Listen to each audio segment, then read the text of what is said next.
Welcome to Work in Progress, Conversations with Creators. I'm here today with Ice Cube, the legendary rapper and actor, director, done a lot of stuff, and we had a really great conversation. I hope that you enjoy.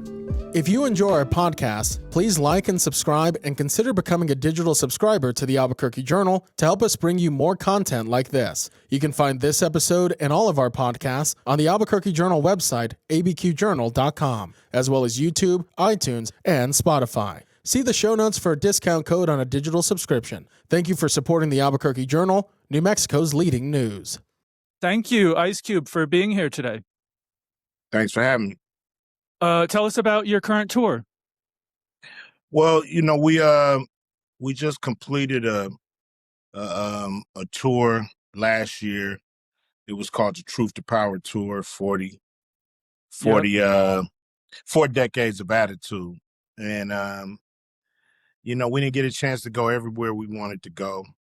So, we want to do more shows, get people in front of, get in front of people and let them know why I've been here for 40 years. Yeah, exactly. I feel like you're kind of getting back to your roots a little bit with this. Well, I feel like I never left, I've always been an independent artist. So, a lot of my stuff ends up, being done underground or, outside of the mainstream, so to speak, which is cool because we didn't start off to get in the mainstream, we started off as an underground group. So, I've always done music, I've released at least 5 or 6 albums since the 2000s started. So, music is the foundation. It's in my blood. I love doing it. Performing in front of people is the best part of entertainment. And I've done it all, but nothing's better than getting in front of that crowd. Yeah, I'm just thinking back to my childhood. I grew up in the 80s, early 90s when, I remember N.W.A, and then when you started and you went solo. And at that point in time, you were considered pretty controversial. There were, Republicans and people that wanted to censor you, and there was all that kind of that you were dealing with. And do you feel like we're in a kind of similar time now politically? In some ways, it's an ebb and flow to how people look at politics. And, I think nobody's happy, 100% with what's going on. And, a lot of people feel like, they've been hoodwinked. They've been fooled to think that, that the rich, are not running the society. So, there's a ebb and flow to political, controversy, especially when it comes to music or, depends on what topics that's put out there. It's all kind of different things that can turn it controversial. Yeah. In the, I feel like, especially N.W.A and some of your early albums, you're talking about gang culture and describing what's happening with that. But also, with the political edge as well. I know, you're influenced by Malcolm X and all that. And bringing that, when I was in college, I met Bobby Seale from the Black Panther Party. He came and talked. And he said, he felt like the problem with gangs is that they weren't politicized. Mm-hmm. What do you think about that? Well, the problem with gangs is the fact that people feel like they got to gang up to feel safe or to, get a piece of this, apple pie, as they say. Mm-hmm. I've had a lot of influences growing up, not only Malcolm X, but what I tried to kick in my music was street knowledge. I felt like nobody knew really what was going on, at least where I lived and where I was from. And even as a young teenager, I was trying to understand all the, different layers of of social situations that created gangbanging and Mhm. made people want to do that, stay in that, and feel like they belong to something. So I was always trying to let the audience know what was really going on as street knowledge. So it was always art to me, and it was always done in a way to just bring light on situations that the world may never know about. Um, we called it reality rap when we Yeah. started, and then the media coined it gangster rap. It's the L.A. Times writer, I believe, that coined that phrase, and the industry kind of ran with that phrase, and that was the description of what we were doing. But in my heart, is really street knowledge. It's what I Mhm. do. Other Yeah. people may do different things, but I do street knowledge. Yeah. You prefer the term reality rap? I do. I mean, even though I've used gangster rap just because, it's hard to call something if the whole world Yeah. is describing one thing, it's hard to say, yo, this is actually not an apple, this is a peach. Yeah, So, yeah. I felt like I'd have spent my whole career screaming that. So, it was the description of the music. A lot of a lot of the industry embraced the term. Um, but actually is what I do, I feel like is just, it's reality rap. It's Yeah. just it's rapping about things that really go down. And, rap is braggadocious, so it's got a lot of that in there too. Mhm. But at the core it's, sometimes it's first person, sometimes it's third person, but it's really about talking about things that people rarely talk about, or put it in an art form. Yeah. And I feel like, honestly, like, they don't call Martin Scorsese and Quentin Tarantino gangsta filmmakers, you know? Right? Yeah, there's always a double standard, triple standard. That's life. That's how people choose to, I guess, compartmentalize certain things and label.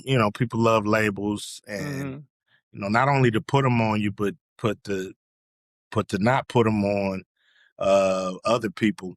So it's cool. I think, if you broke down all their films, I like most of their gangster films. Uh-huh. The Yeah, me too. the other ones are cool, but the gangster ones are the ones that they do best. Mhm. Yeah. Well, talking of films, Friday is a iconic film, right? And I Yeah. feel like this is something, that at the time there were all these films about, the hood and what, that were not really accurate. And I feel like this was one, it's got a lot of heart in it. And I grew up in a neighborhood like that myself. I was like the only white kid on my block. And so I felt like when I saw it, I was like, yeah, like this feels like I can relate to this, and I think that there's something, a lot of people felt like that was like you're talking about reality rap. That was also, and it's a comedy and it's like not super, realism necessarily, but there's a reality to it that I think Oh, maybe without a wasn't. doubt. Yeah. Without a doubt. We wrote Friday in '94, and it was because a lot of movies had come out in the early '90s that was just showing it seemed like we lived in a hellhole. And growing up, we didn't see it that way. We had fun with everything, and when things got rough, of course those were serious times, but Right. for the most part we was trying to have fun and laugh and do things that youngsters do. So we saw the neighborhood in a different light. You know, if you make Friday a drama, it could be a heavy movie. Mhm. But you know, adding that layer of comedy to it, you know, you able to kind of see the neighborhood through our eyes in a way.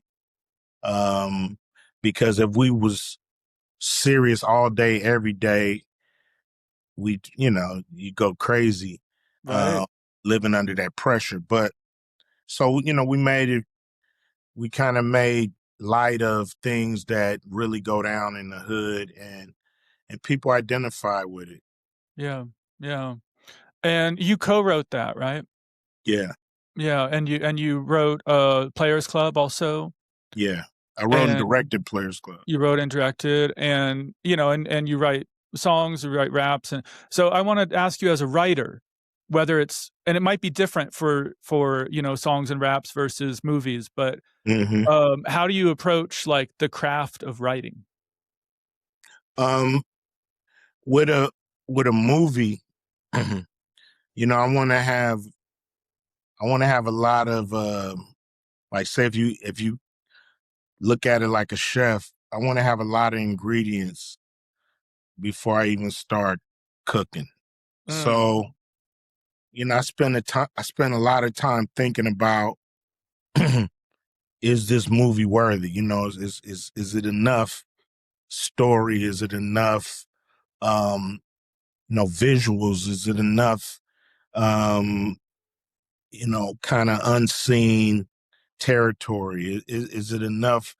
Is it fresh enough? You know, all these things before I even start writing. So I usually want to have all my ingredients at my disposal. So when I start writing, I could just add these things that I've already thought about. Um, yeah, with a record, I have you know, I have like 100 titles written down of songs that I want to do and concepts. And when I hear music I like, I I go in and feel if one of those titles um works with that music. um, you know, create a hook for it. Make mm, sure it's solid as far as the concept, and then start writing the lyrics. So, you know, I mean, that's one style. Another style is, you know, I hear a beat and I just start writing because you know, I just love them, love the music, and I just gotta yeah. flow. So, you know, there's And different. are you sitting there with, like, a pen and paper writing or typewriter, or are you, like, you know, like, actually, like, rapping, freestyling, recording yourself, or No, no, I like to write it down, but I Mm, am, you know, I am of course rapping it, but I'm not recording it.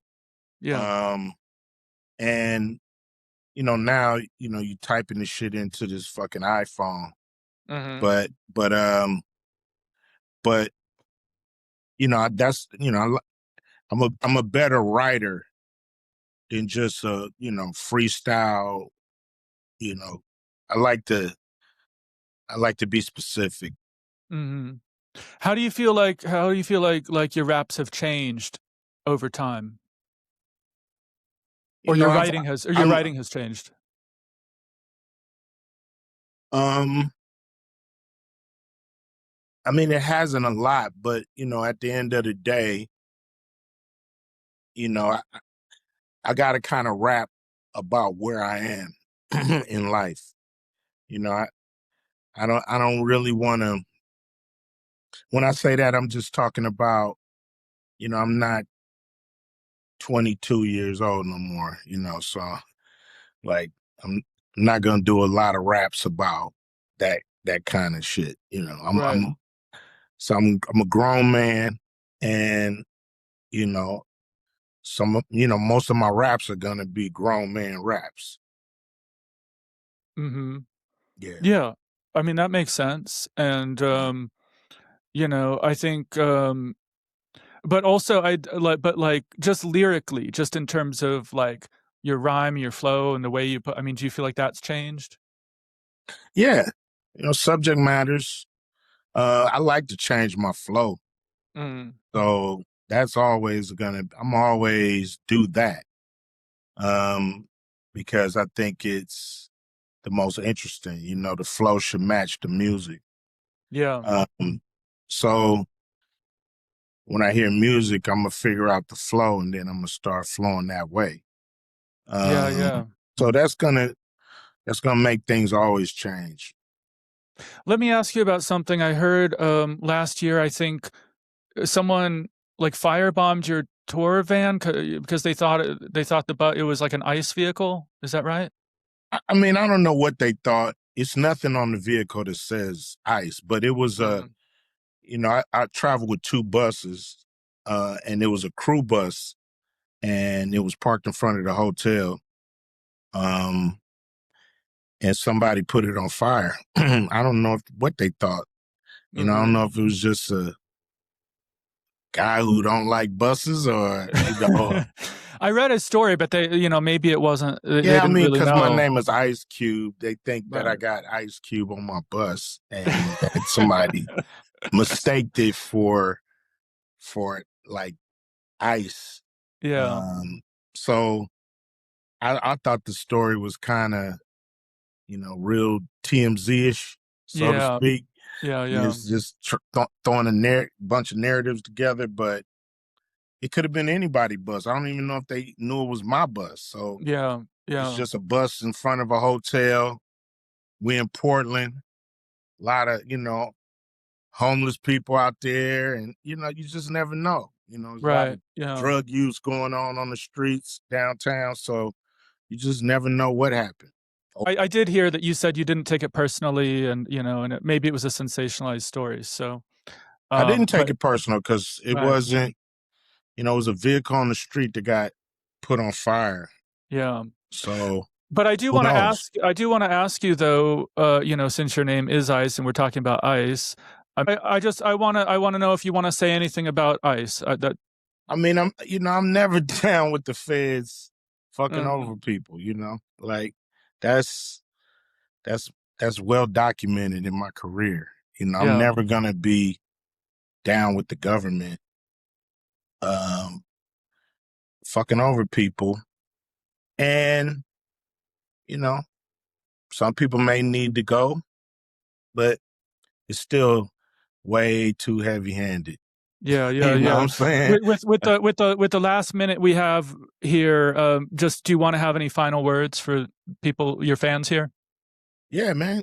Come to the show, check me out. Um, we're in Albuquerque. Um, and where's this band? Where you at? Are you in Albuquerque? I'm in Albuquerque. Yeah. Yeah, okay. Yeah, so yeah, come check me out. I'm out there April 18th. You know, giving you the hits and celebrating, like I said, 40 years in music. And we're gonna party. Awesome. Yeah. Well, this is amazing, and thank you so much for speaking with me today. All right, no problem. Take it easy.